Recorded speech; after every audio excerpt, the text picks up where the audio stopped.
So guys, welcome back to my channel! Yay! Today is all about Lucy and Lydia's brand new book, Find the Girl! Now you may be wondering why on earth I was playing some random tune at the start of this video. Well, actually, if you are a fan and you have read this book, then you'll understand that reference. That was If the Rain's Got to Fall from Half a Sixpence. It's been referenced in this book, and that's why I decided to play it at the start of this video. And oh my goodness, do I love it so much? Yes, I do, and I love this book too. Whoop whoop! But I'm very, very excited and very hyped to be talking about this wonderful book, which has been written by the girls in collaboration with Katy Birchall. It's absolutely amazing. If you love chick flicks, if you love feeling fabulous, if you love twin films like The Parent Trap and Ali and AJ the Singers, then you'll absolutely love this. There's some great Mean Girls references in there too. There's lots of references to One Tree Hill, which is of course Lucy and Lydia's favourites. You've got Little Mix references.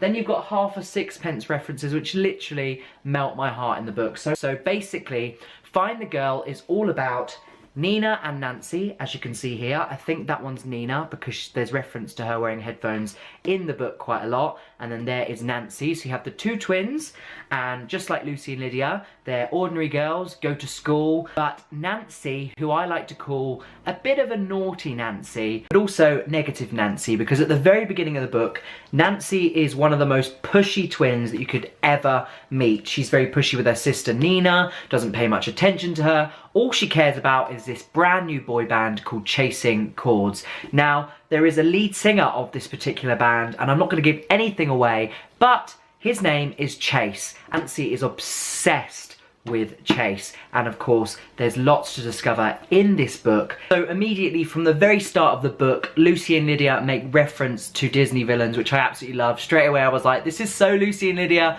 because they love Disney. And of course when Layla snaps at the very start of the book, they of course reference her to being a Disney villain, which I think straight away gives it kind of that personal touch, because everybody does not want to get on the wrong side of a Disney villain. So that was a really great reference. Following that, very quickly they talk about Nina and Nancy's mum at the Little Mix concert. Again, Lucy and Lydia's fave girl band, of course, and they're friends with Perry. So I absolutely loved that reference. And there also was kind of life parallels between Nina and Nancy and of course Lucy and Lydia. And so on page 41 it references, "While I'll take you girls to Norwich Station and I'll allow you to go to London for your events." Now I know that Lucy and Lydia have worked incredibly hard to move to London from Norwich, and I know that they're from there originally, so I do see some kind of life parallels between Nina and Nancy and Lucy and Lydia. Now obviously Nina and Nancy are completely extreme. They are very different, complete polar opposites. Now I know that Lucy and Lydia are probably quite different, despite the fact they're identical twins.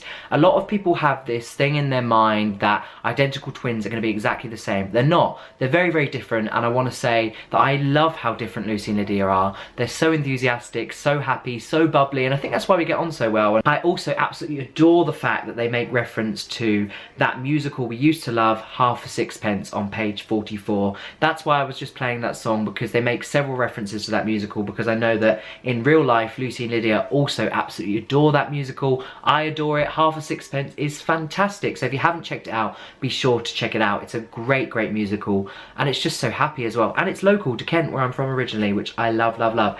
Anyway, moving on, carrying on, talking about the book. There's also lots of references to Brixton Academy, which I love because that's a great music venue. I see those girls a lot at music concerts, and that's kind of how I've got to know them. Those little references made me super happy. I was like, oh, I always bump into them at gigs, and when I was reading this I was like, oh my goodness, it's so like your life, I love it.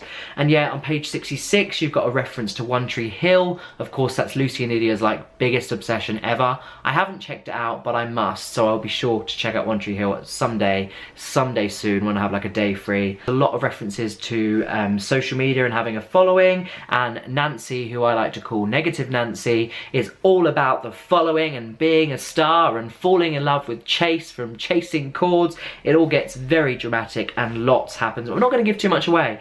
But yeah, I loved this quote on page 79. It said, "Music is about enjoying the moment, not about proving to people that you heard it," which is very true. Sometimes we get lost in our cameras and social media when we go to see gigs, but when you actually stand there and live it, this is why people always ask me, they go, "Oh Perry, why don't you vlog the whole concert? Oh, you missed that iconic moment." Well, it's because I want to live those iconic moments. I only generally film like the odd chorus or several choruses, so that is why I feel that you're not enjoying the concert fully if you've literally got your camera out the whole time. And that quote really stuck out to me in the book. You have Nina and Nancy, the two twins, identical twins, and then you have Chase from Chasing Chords, the band. Now, as you can imagine, Nancy is absolutely obsessed with Chasing Chords and Chase, and of course, naturally, writes fan fiction about him, gets creepishly obsessed with him, and just absolutely loves him. Now, they both end up going to see him live in London together, and lots happens. Which girl falls for him? Which girl meets him? We shall find out in this book. But there's lots of tension and there's lots of incredibly emotional moments. Like, towards the end of the book, I actually found myself tearing up. There was lots of light-hearted, funny moments, but there was also moments where I was like, oh my goodness, what's gonna happen? That's awful, I did not expect that to happen. I will not tell you what that shocker moment is, but I will say, read it to find out. Honestly, I was so impressed with this book. I have to be honest, like at first I was like, oh, this will be interesting. Is it too teeny bopper? No, I actually think it's a great book for everyone. Yes, I would like to call it a teen-tastic new novel, but at the same time, I really enjoyed it. I also love chick flicks. I love all of that. It reminded me of Parent Trap, Mean Girls, and lots of other films I've seen previously. And I just think it's really well written. I love the fact it's based in England as well, and there's references to obviously Lucy and Lydia's hometown. There is so much in there that I love. There's references to Cinderella as well, and Cinderella's story. There's so many brilliant quotes. Let me see if I can find another one. So there's one moment where one twin falls for Chase. I'm going to say that. I'm not going to say which, but this is what I love. This quote is so gorgeous. "My heart is slamming against my chest. They say third time's a charm. There's something about you. I would love to see you again. Chase. Kiss." Oh, how romantic. Who is he messaging? Which twin is he messaging? Is he messaging anybody? Who's he falling for? Ooh, you gotta read. Find the girl to find out. Oh, yes you do. I love it. And then there's another reference to Little Mix on page 180. And turn Little Mix back on. Yes, that is my motto in life. Always turn them back on because they slay. Yes, girls. There's just so many great references, as I said. There's some very romantic references. Another one on page 192. Lifting his eyes to meet mine. But whose? Again, read Find the Girl. Will he find the girl? Find out right there in that book. There's also obviously references to Mary-Kate and Ashley Olsen classics, which I love. That's on page 204. Obviously Lucy and Lydia grew up watching them. I grew up watching them, so I love that.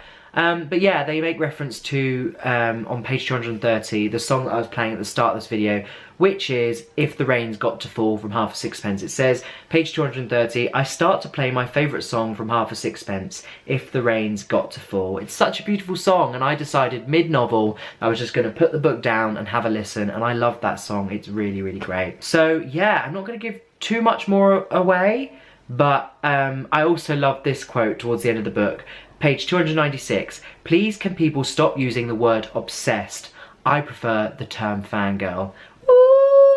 So do I actually. I love the term fangirl because it means that you can be a fan of anybody and it makes you happy. Like, naturally it makes you happy. Not everybody gets obsessed in like an obsessed way. It's more like fangirling and being happy because you love somebody in that way. You love their music, you love what they do in their careers. It's just everything. Find the Girl by Lucy and Lydia is out now. Be sure to go check it out. I will link it below. Honestly, I really enjoyed it. I literally picked it up on Friday and I'd finished it by Sunday. It's a fantastic read, easy read, great for holidaying. If you're going on holiday this summer, it's a great book to pick up and read on the beach or by a pool or wherever you're going. But look how fabulous it looks. It's all glittery and shiny. I mean, who wouldn't buy it? I love it. I love, love, love it. Also want to say this is not an ad in any way at all. I just love the book, wanted to support the girls as they've always supported me, and I just wanted to say that I absolutely loved it. A huge congratulations to you both. I'm so proud. Yay! That is Find the Girl by Lucy and Lydia. I'm going to carry on listening to her for sixpence because I absolutely love it. But thank you so much for watching. If you did like this video, give it a big thumbs up. Click subscribe. There he goes, Charlie Stem from Half a Sixpence. And I'll see you in my next video. Bye!